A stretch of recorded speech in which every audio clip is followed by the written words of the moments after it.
Good day and welcome to the channel. In this short video, we are going to explain how to back up your Microsoft 365 product for free, even if you're a company, using Veeam Backup for Microsoft 365 Community Edition. Well, let's get it and we'll explain it as we go. Go to veeam.com, click on Products, go to Free Community Editions, and select All Free Tools, and scroll down to the table and select Free Community, and you'll see Veeam Backup for Microsoft 365 Community Edition download. You have to register if you haven't already, and select download. So the free version of Veeam Backup for Microsoft 365 is called the Community Edition. It is the full version of the product with two restrictions. You can only have 10 users and only a terabyte of file share data. So that does not include your mail or other storage, just SharePoint, OneDrive stuff. So for a lot of small companies, that's plenty of space.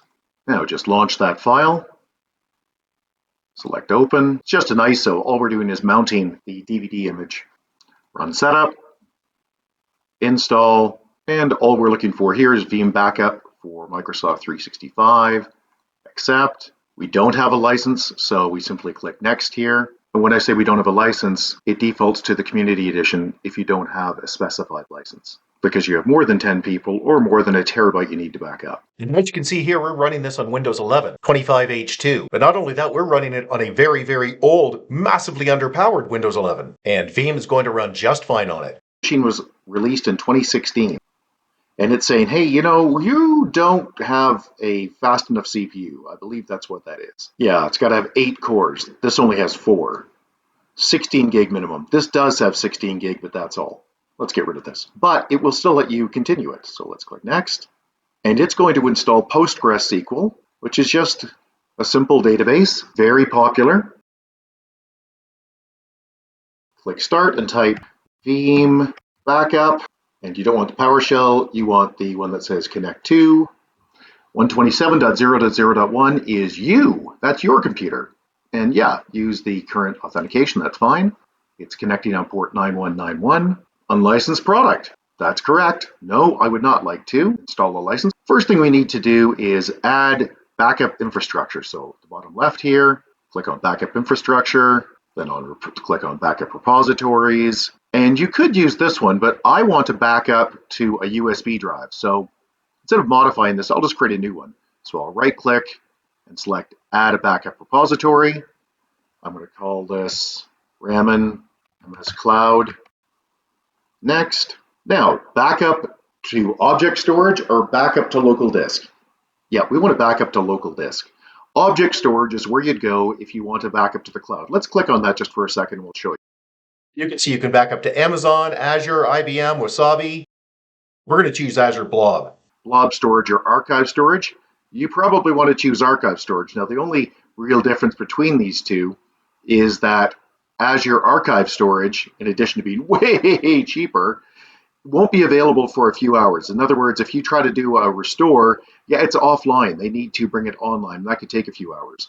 But presumably, if it's for backup, it's not a crisis, and it's so much cheaper, you probably want to choose that. But anyway, we don't want to do that. We want to go back and choose backup to local disk. That proxy is fine. The path, where do we want to go to? Well, let's go to the USB drive that I've plugged in. I'm going to select new folder and name it the same thing. It does not need to be. It doesn't make any difference if you put it in a folder or not, but I want to. So let's click OK. Next. Now, snapshot-based retention or item-level retention. This always confuses people. Basically, the difference is how granular do you want the backups to be. Under item-level retention, let's say you're backing up mail. In this case, if you set it to a 3-year retention policy, which is the default here, and probably a good average for a lot of small companies, if an individual email gets to 3 years and 1 day, it will be deleted from the backup. Whereas a snapshot-based backup will back up the mailbox, which includes everything in it, and it will keep those backups for 3 years. But that mailbox may contain mail that's 20 years old. Most small companies are going to want the default snapshot-based retention. Let's click Finish. Go to the organization, right-click, and select Add Organization. It's a 365 organization? Sure is, but it will support hybrid and on-premise as well. This Teams Chats checkbox is new. Well, relatively new. It's just been the last few years. What that's about is Microsoft is now charging if you want access to backup Microsoft Teams chats. So we're not talking about your chats, we're talking about group chats. So let's just leave that off. All right, let's click next. What region? The default region is fine for us. Modern authentication is really the only way to go. Basic authentication is deprecated and would cause you problems now anyway. So let's click next. Microsoft 365 connection settings. Select how to connect to the Microsoft 365 organization. Well, you can think of this as a little app that runs in the back end on Azure that allows Veeam access to your data. If you've already got one of these, you can use it, but almost everybody's going to want to register a new Microsoft Entra ID application automatically. Let's click next. Name. Doesn't make any difference what you call it. I'm just going to put in the same name again, but it doesn't make the slightest difference. Certificate. You need a certificate. If you're not familiar with certificates, don't worry about it. It's not very complex. Select install and select generate a new self-signed certificate. If you're a larger company, you probably want to import a PFX from a certificate provider or pull one from the store, but for everybody else, you're just going to want to use a self-signed certificate. So let's click next and it'll create it. What do you want to call it? Doesn't make any difference. Just leave it at the default. Click finish and boom, there it is. Click next. We need to copy that code. So click copy code. Then click this device login. This is the newer way to authenticate applications. So paste that code in. It just proves that you're you and it's it. Say yes to everything. We've signed in. Let's go back to Veeam. We are now authenticated. Yay. Click next. Now click finish. And you think, now I can do the backup. No, you can't. You have two more things you need to do. One is now right click and select add to backup job, better known as create a backup job. Call it whatever you want. And what do we want to back up?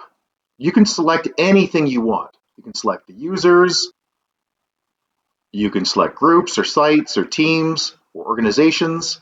I'm just going to back everything up. Let's click next. Select objects to exclude. Same thing. I could go in here and say, I really don't want to include this person or that person or whatever. Yeah, we're not going to do that. Backup repository. We're going to select our USB disk, which is the one that we created here. Click OK.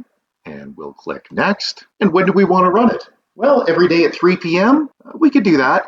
But I'm going to set this, because we're so small, to just Wednesdays at 3 p.m. And I do like the default setting of retry 3 times with 10 minutes in between if there's a problem.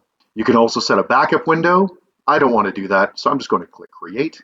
Now, if we go look at the USB drive, you'll see now there's a folder here with some XML content in it. And you can think, now we can back up. Nope, still one more thing to do. Microsoft is trying to protect itself by throttling the amount of data that's being exfiltrated that's coming out of your tenant so that you don't overload their system. However, with the first backup, you need to get an exemption from that. So how do you do that? Well, it's pretty easy. Log into the Microsoft Admin Center, which is just admin.cloud.microsoft. And then down at the bottom right, select Help and Support. Do not click Contact Support because you can do this yourself. What you want to do is type in disable EWS throttle to allow first backup. The key here is the EWS throttle. And it says, oh, we understand you want to change the Exchange Web Services throttling. Yep. Click Run Tests. Wait for it to complete. Oh, there we go. I'm going to disable it for 90 days. And I acknowledge that change. Click Update. Now, practically, we only need to remove the throttling for a couple of days to do that first backup. But why not take the 90? There we go. Okay, so that's done. And one other thing that you might want to look at, just for your own peace of mind, is to go to Microsoft Azure, portal@azure.com, and type in app registrations. It'll take you here, and you can see that, boom, there's that application I was talking about that the system installed for you. That's what provides Veeam with all of the rights it needs and access it needs to do the backup. Now we can go. So we can right-click on this and select Start because we want to kick it off the first time. Now, a lot of people don't understand why you would want to use a backup solution that's specific to Microsoft 365. Well, the answer is if you don't, It will download all content to your local machine and then back it up. Oh my, I don't want to do that. Imagine a scenario where you've got a laptop with, say, half a terabyte on it, but you have 3/4 of a terabyte of data out in the cloud. Well, that's a bad combination. So this takes care of that. Now, one more thing you might want to do before you call it a day is to click Start and go into your power options. Because if you're running this on a PC like we are, this is in fact a very old laptop, and it goes to sleep, well, it's not going to continue the backup. So you want to make sure that while it's plugged in, as an example, it can turn off the display, but power down, never. There we go.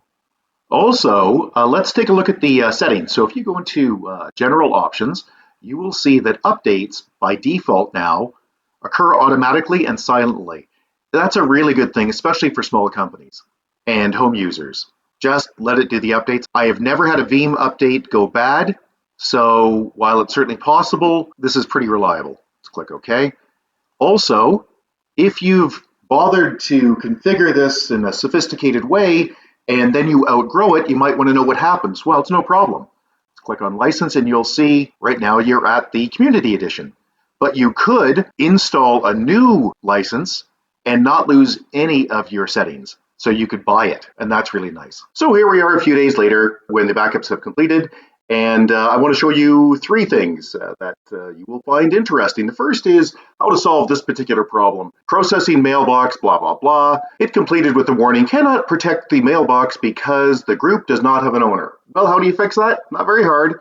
Go to your portal.office.com, your admin center, and go to Teams and Groups, then go to Active Teams and Groups, find one of the groups having a problem, and just click on it, and you'll see a little alert show up that says, hey, there's no owner for this thing. That's a bad idea. Yeah, okay, so then add owner. Second thing I want to show you is how to do a restore. It's not very hard. Just right-click on one of your backups and select Explore. Explore latest exchange date or latest SharePoint date or blah, blah, blah, if you just want the most current.